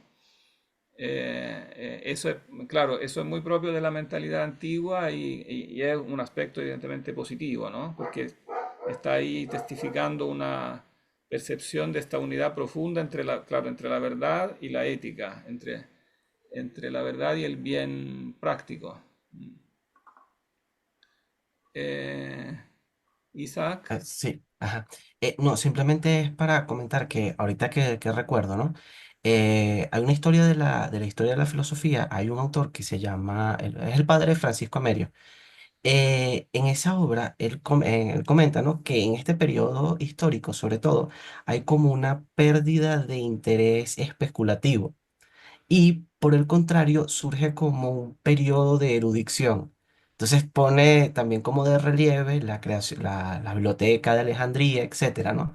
Como una forma de contrastar estos tipos de periodos. Creo que era eclecticismo que le llama a este periodo histórico sobre todo. Bueno, mentira, es para el helenismo sobre todo, para el periodo helénico. Sí, yo creo, pero yo creo que no sé si estoy tan de acuerdo porque tiendo a ver como el lado positivo. Es cierto que en la filosofía clásica, en Platón y Aristóteles, había habido como cumbres como de especulación, ¿no? Mm, pero yo creo que por eso mismo, no, digamos, se intentó, claro, seguir en ese nivel especulativo de alguna manera, pero era casi inevitable porque el pensamiento filosófico tiene inevitablemente estas cumbres, digamos, estos altos y bajos, porque surgen estas figuras que no son realmente imitables. O sea, un tipo como Platón, no es fácil como de mantenerse en el mismo nivel especulativo, ¿no? Lo más que uno puede hacer es acercarse a eso.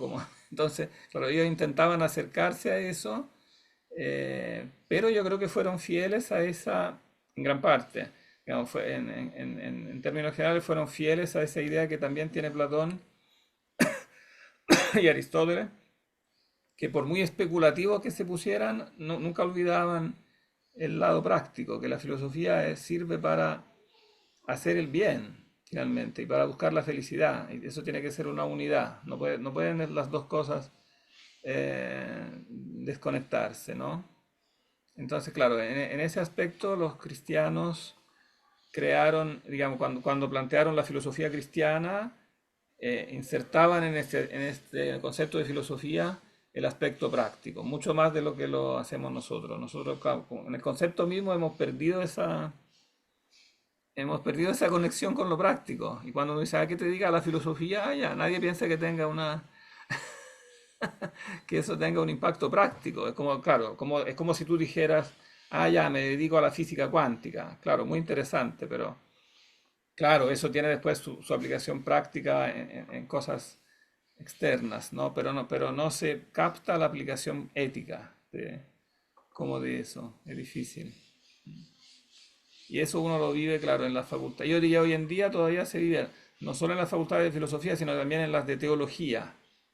Como que la misma teología se ha vuelto muy separada de la práctica, como que se está ahí especulando teorías sobre la Biblia, ¿no? Pero al final uno no percibe que haya una urgencia como de que eso tenga una aplicación práctica.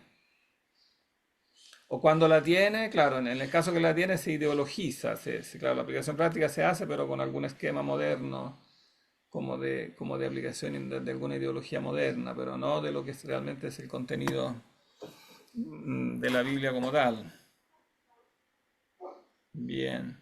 Sigamos otro poquito, porque aquí va contando cómo él entonces pasó a través de diferentes escuelas. Él como que las fue experimentando prácticamente todas las que había. No sé quién quiere seguir. No sé, sigo yo si les parece. Puedes seguir tú. Es siempre Justino que habla. Yo mismo. Yo mismo, en mis comienzos, deseando también tratar con alguno de estos, me puse en manos de un estoico. Pasé con él bastante tiempo, pero dándome cuenta que nada adelantaba en el conocimiento de Dios, sobre el que tampoco él sabía palabra ni decía ser necesario tal conocimiento. Me separé de él y me fui a otro, un peripatético, hombre agudo según él creía. Este me soportó bien los primeros días, pero pronto me indicó que habíamos de señalar honorarios a fin de que nuestro trato no resultara sin provecho. Yo le abandoné por esta causa, pues ni filósofo me parecía en absoluto. Pero mi alma me seguía bullendo por oír lo que es peculiar y más excelente en la filosofía. Por eso me dirigí a un pitagórico, reputado en extremo hombre que tenía muy altos pensamientos sobre su propia sabiduría. Apenas me puse al habla con él, con intención de hacerme oyente y discípulo suyo. Muy bien, me dijo, ya has cursado música astronomía y geometría. ¿O es que te imaginas vas a contemplar alguna de aquellas realidades que contribuyen a la felicidad sin aprender primero esas ciencias que han de desprender al alma de lo sensible y prepararla para lo inteligible, de modo que pueda ver lo bello en sí y lo que es en sí bueno? Hízome un largo panegírico de aquellas ciencias, me las presentó como necesarias y, confesándole yo que las ignoraba, me despidió. Como es natural, me molestó haber fracasado en mi esperanza, más que yo.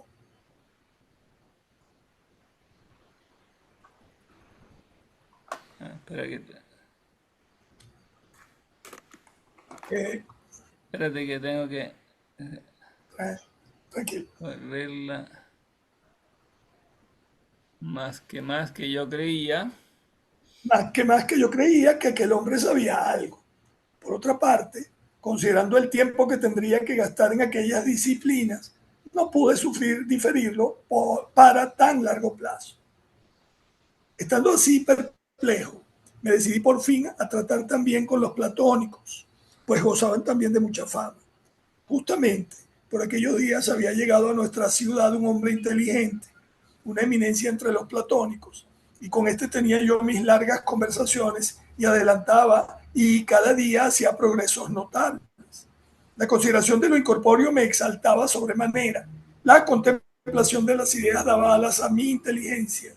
Me imaginaba haberme hecho sabio en un santiamén y mi necedad me hacía esperar que de un momento a otro iba yo a contemplar al mismo Dios, porque tal es el blanco de la filosofía de Platón. No sé si alguien me quiere ayudar a partir de ahora, pero no, o se va a parar acá, profesor. Así, paremos un segundito acá porque aquí está diciendo algo interesante, ¿no? Bueno, hace todo un itinerario por las diferentes escuelas. Em,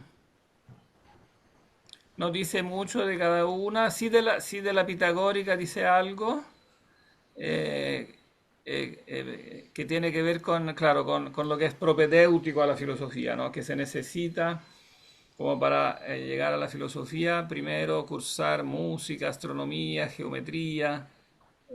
Bueno, eso es propio del pitagorismo y en parte también de la antigua escuela platónica, ¿no? Que había que cursar todas estas disciplinas según Platón también, ¿no? Hay un parentesco bastante estrecho entre pitagorismo y platonismo y se empiezan en esta época incluso un poco a fundir, ¿no? Digamos, la escuela pitagórica con la platónica. Y esta idea es crucial en el pitagorismo y en el platonismo, ¿no? Que se necesita, claro, aprendiendo estas ciencias, música, astronomía y geometría, el objetivo es desprender el alma de lo sensible y prepararse, ¿no? Para ver las realidades trascendentes. Lo bello en sí, como la idea de lo bello, de la belleza en sí, dice Platón, y el bien en sí. Pero claro, si se hace necesario estudiarlas en detalle, claro, Justino no está dispuesto a eso y entonces el pitagórico lo despide. En cambio, el platónico, sin necesidad de, claro, de que él tenga un currículum tan largo, sí empieza a hablarle en el fondo de las realidades trascendentes, o sea, de las ideas, ¿no?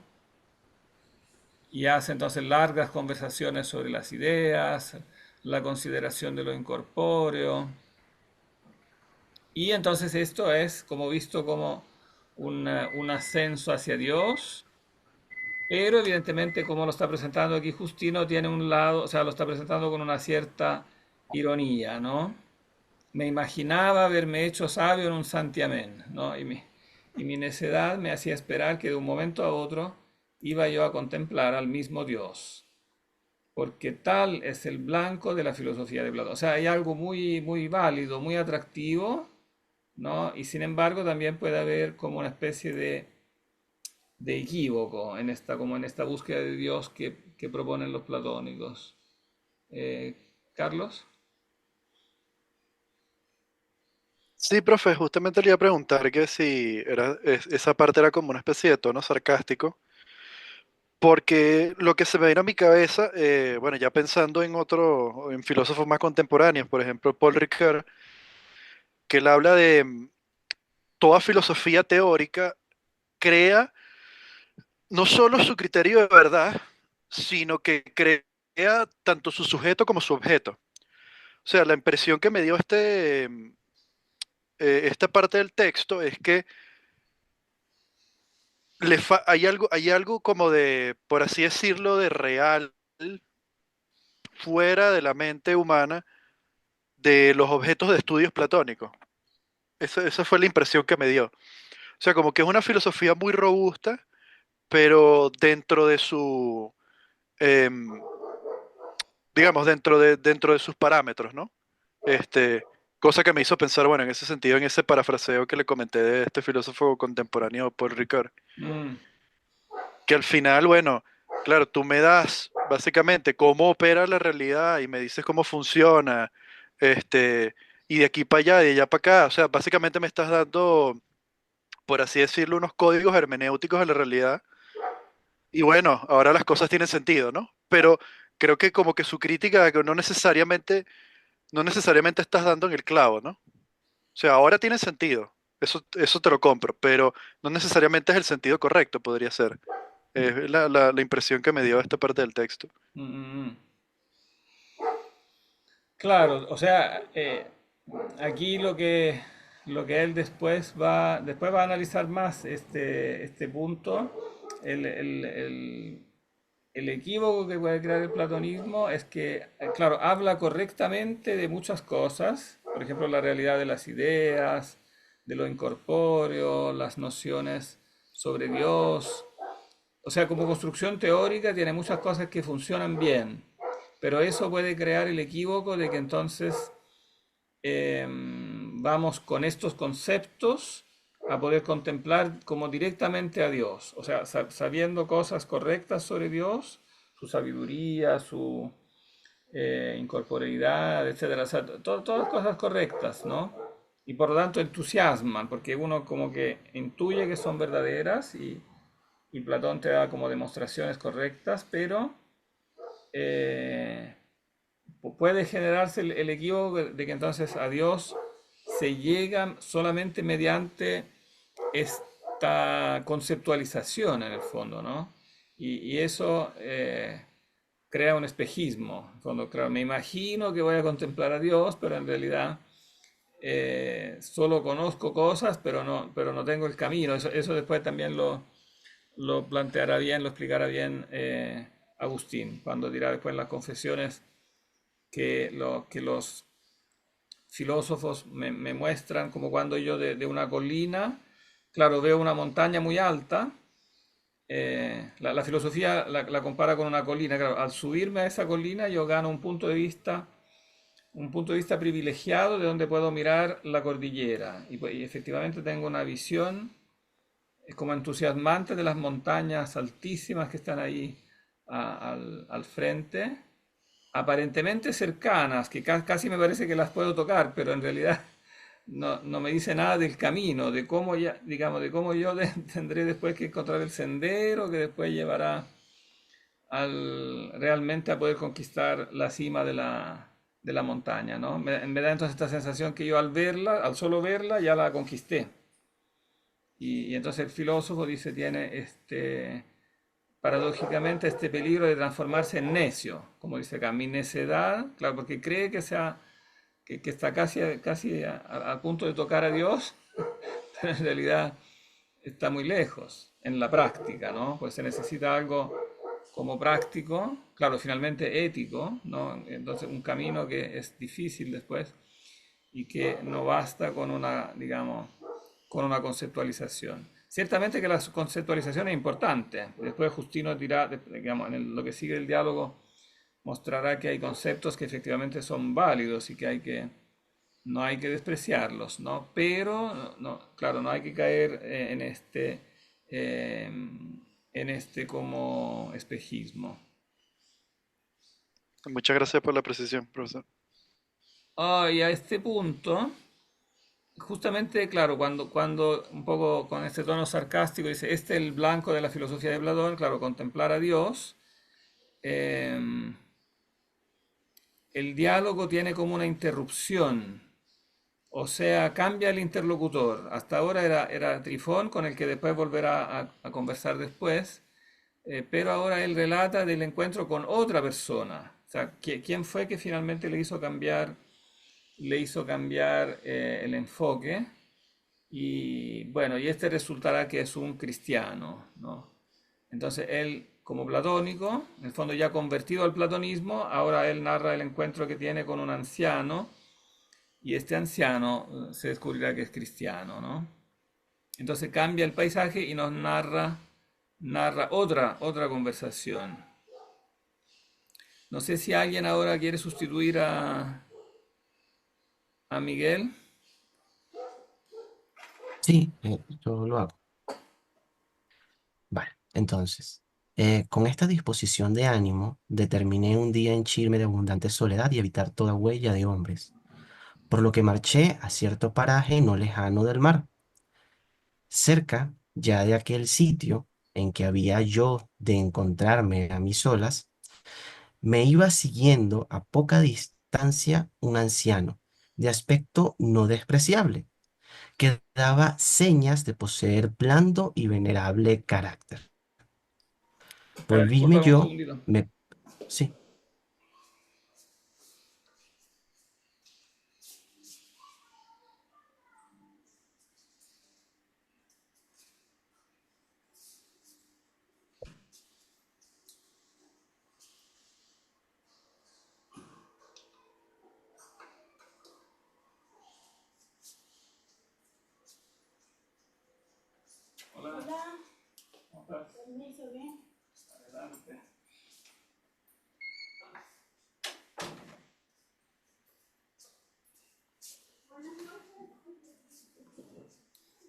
Perdón, ahora sí. ok. Volvíme yo, me paré y clavé fijamente en él mis miradas. Y él entonces, "Ah, ¿es que me conoces?", me dijo. Contestéle Aquí que no. quizás alguien te quiere Ah, ok, contestar. vale.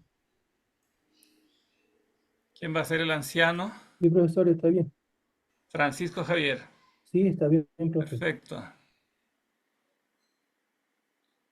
Sí, El anciano, el que dice entonces, es que me ¿por qué conoces. pues?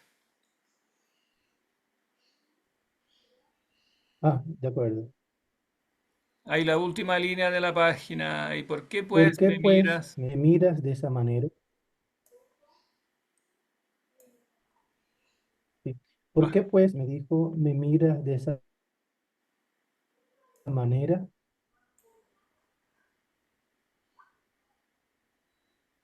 y Va, ahora ajá, Justino. sí. Estoy maravillado, contestéle, de que hayas venido a pasar a donde yo, cuando no esperaba hallar aquí a hombre viviente. Ando Ando preocupado, preocupado. me toca a mí, ¿no? Porque me repuso él, Le- por eh, unos... le- sí, le toca a Francisco Faustino. Javier. Sí, ando Ah, preocupado. Francisco. Ah, vale.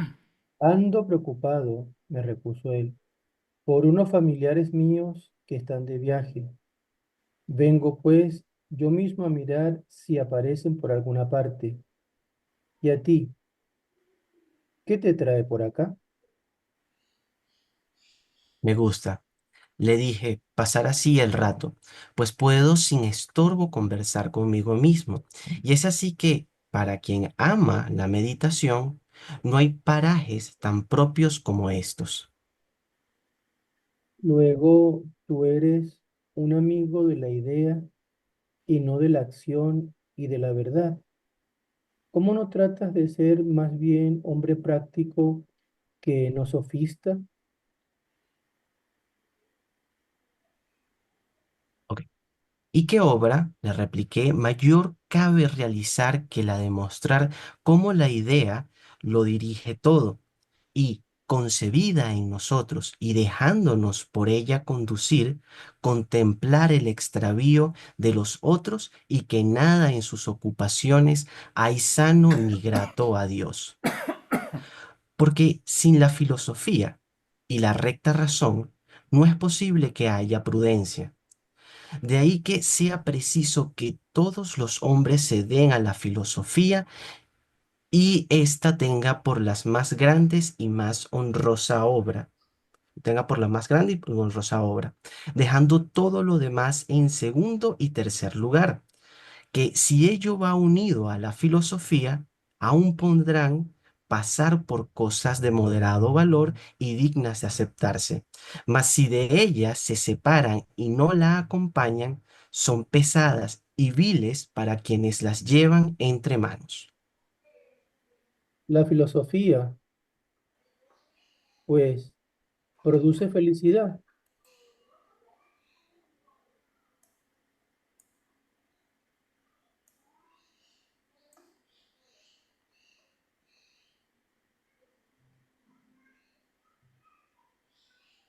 En absoluto, y solo ella. Pues dime, si no tienes inconveniente, ¿qué es la filosofía y cuál es la felicidad que ella produce? La filosofía es la ciencia del ser y el conocimiento de la verdad, y la felicidad es la recompensa de esta ciencia y de este conocimiento. ¿Y Dios? ¿A qué llamas tú Dios?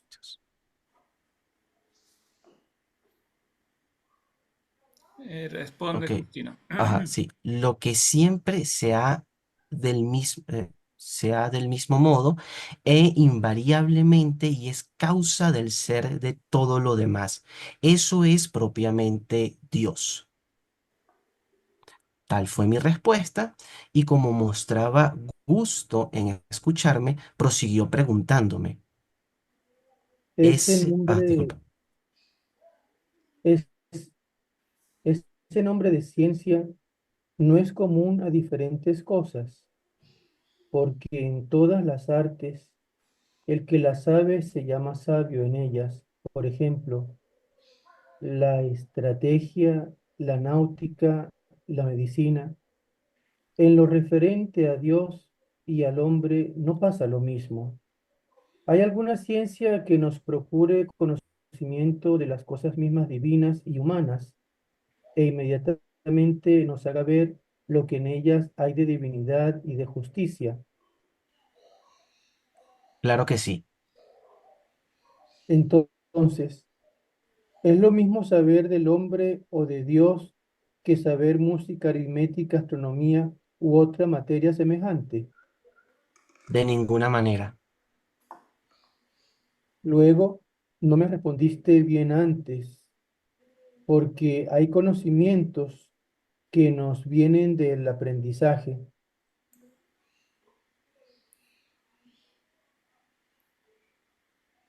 o de cierto ejercicio, otros por la visión directa. Por ejemplo, si alguien te dijera que hay allá en la India un animal de naturaleza distinta a todos los otros, sino que es así o asá, múltiple de forma y de color vario, ¿no sabrías lo que es antes de verlo y de no haberlo oído a quien lo vio? No podrías decir de él ni una palabra. Cierto que no. ¿Cómo pues pueden los filósofos sentir rectamente de Dios o hablar de él con verdad si no tienen ciencia de él? Como quiera que ni le han visto ni le han oído jamás? Mas la divinidad, Padre, no es visible a sus ojos como los otros vivientes, sino sólo comprensible a su inteligencia, como dice Platón, y yo lo creo. Y sigamos otro poquito Luego, porque para terminar la idea. luego es que tiene nuestra inteligencia una fuerza tal y tan grande, o comprende más bien por medio de la sensación, o es que la inteligencia humana será jamás capaz de ver a Dios sin estar adornada del Espíritu Santo. Continúo, profe. Sí, continuamos un poquito más porque aquí nos da como la respuesta a esta Ok, idea. vale.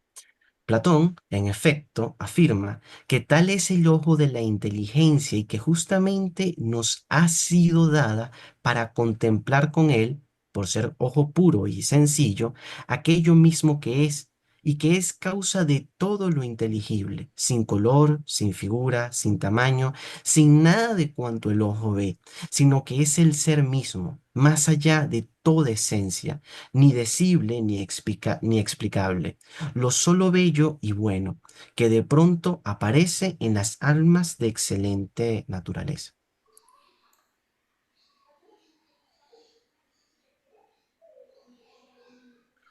Por lo que con él tienen de parentesco y por su deseo de contemplarlo.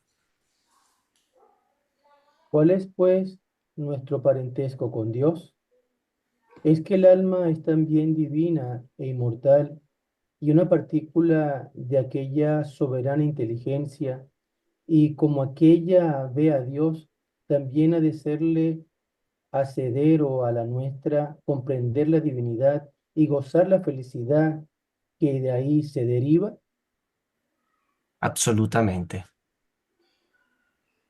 Y todas las almas de los vivientes tienen la misma capacidad, o es diferente el alma de los hombres del algo o de un asno.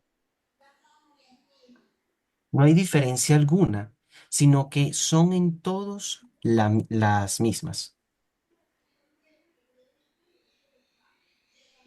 Luego Otras también cuatro líneas verán a más. Dios luego también verán a Dios los caballos y los asnos, o le habrán ya visto alguna vez.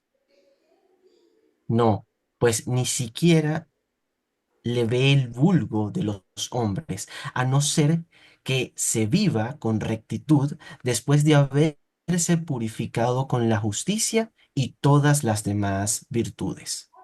Luego no ve el hombre a Dios por su parentesco con él, ni porque tiene inteligencia, sino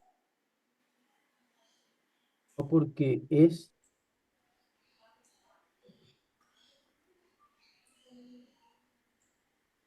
Se Ok, cortó. se cortó, ¿no? En todo caso, hasta aquí quería leer, Ujú. sino porque es templado y justo. Porque este como razonamiento que hace acá me parece como bien central. El, ¿Cuál es la provocación del anciano cuando él... Espérame un segundito, vengo aquí.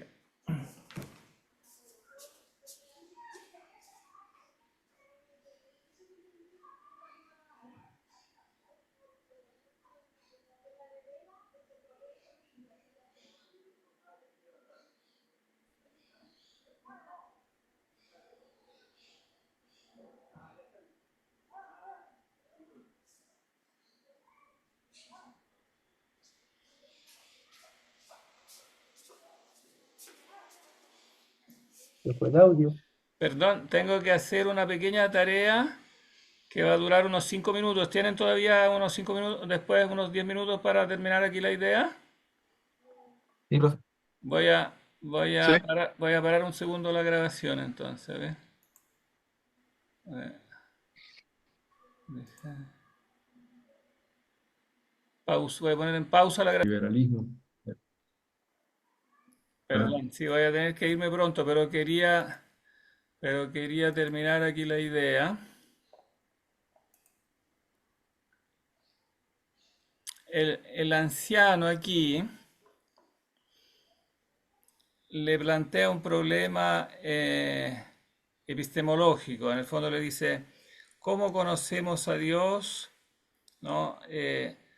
Si no hemos tenido una experiencia de Él. ¿Qué tipo, o sea, qué tipo de ciencia es la de Dios? ¿Es una ciencia puramente teórica, no? ¿O una ciencia experimental? Mm, Le dice, por ejemplo, si alguien te dijera que hay en la India un animal de naturaleza distinta, etcétera, si tú no lo has visto, ¿no? ¿Cómo podrías saber de él? O sea, el conocimiento de Dios no necesita acaso una experiencia, le dice el anciano.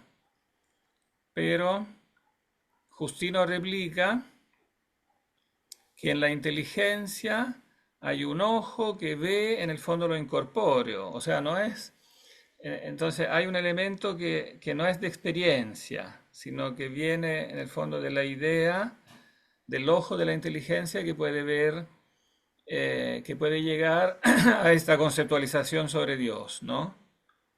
Por ser un ojo puro y sencillo, o sea, el alma tiene como un ojo puro o sencillo que le permite ver lo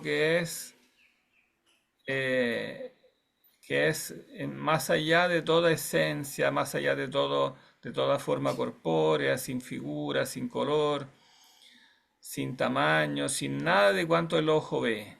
Entonces hay algo que como que va más allá de la experiencia, ¿no? Que está en la potencia del alma como tal, que puede llegar a ver lo solo bello y bueno.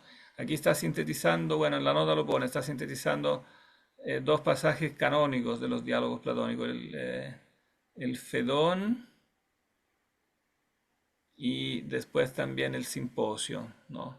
Y bueno, también la República, donde se habla como del bien en sí que es visible por la luz del intelecto, ¿no? Entonces hay algo que, bueno, que él aquí está afirmando como platónico, que digamos que es posible ver como con la inteligencia el concepto de Dios, pero hay como de nuevo hay como un equívoco, que no es lo mismo ver el concepto que contemplar a Dios de un modo directo. Eso en el fondo es lo que trata de expresar el anciano.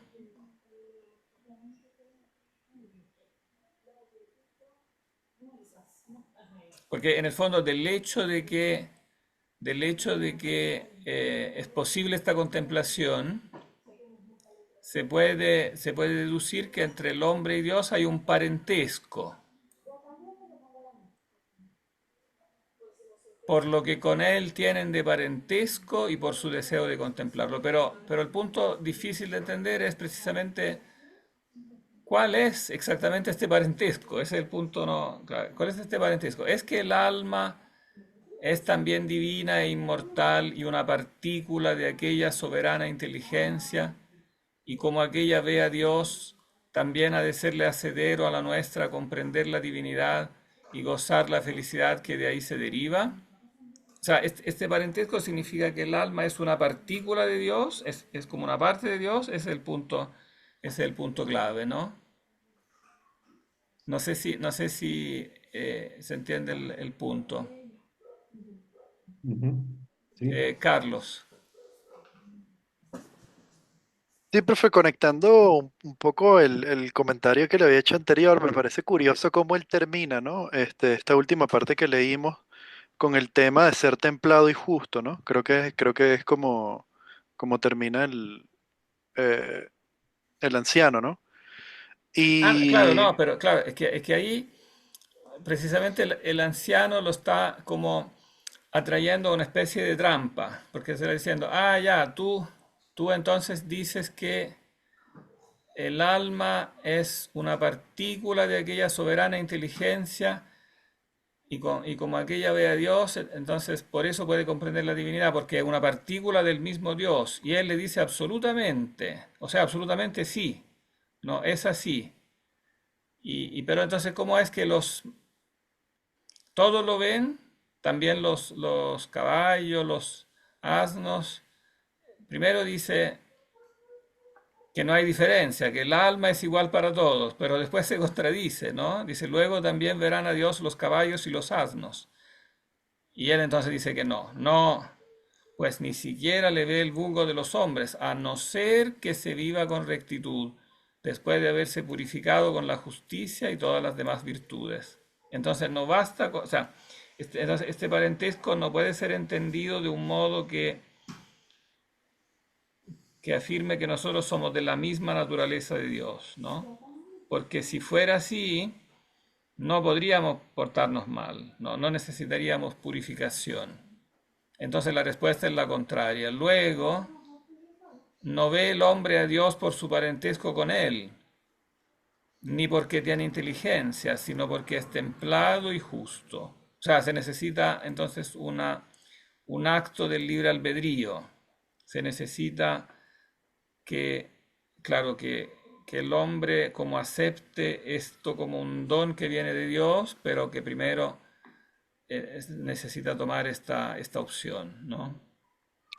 Sí, y ahí es que justamente quería conectar, porque, digamos, o sea, el platonismo, de lo poco que yo conozco, en efecto, y bueno, él también lo ha dicho aquí, sin duda muestra una conducta ética, ¿no? Y me parece que él está usando la figura digamos, del anciano como una crítica a que esa ética no puede ser, digamos, mera contemplación. eh, Al introducir el tema de lo templado y lo justo, ¿no? O sea, de alguna manera lo templado a mí me hace pensar en lo íntimo, ¿no? O sea, como que de alguna manera en controlarte, y lo justo es en la interacción con el otro, ¿no? Este, y Claro. de alguna manera, haciendo referencia a esa otra parte donde él hablaba de que había aprendido con sarcasmo del platonismo, es como, bueno, sí, o sea, todo esto funciona muy bien si fuese todo solo una construcción mental, no en el sentido peyorativo, ¿no? Sino, digamos, una construcción mental como la matemática, que por más que es construcción mental, igual interactúa efectivamente con la realidad.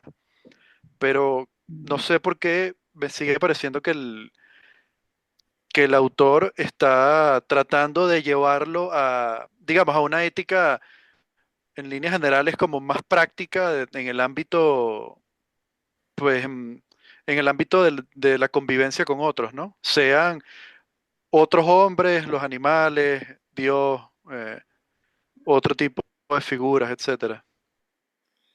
Claro, pero el punto clave aquí es que la necesidad misma de la ética, en el fondo, muestra esta ambigüedad de la situación del hombre, que por un lado tiene este parentesco con Dios, porque si no, si no tuviera esta inteligencia por la cual conceptualizar a Dios, no podría acercarse a Él, pero por otro lado no hay que entender este parentesco en el sentido de ser de la misma naturaleza de Dios.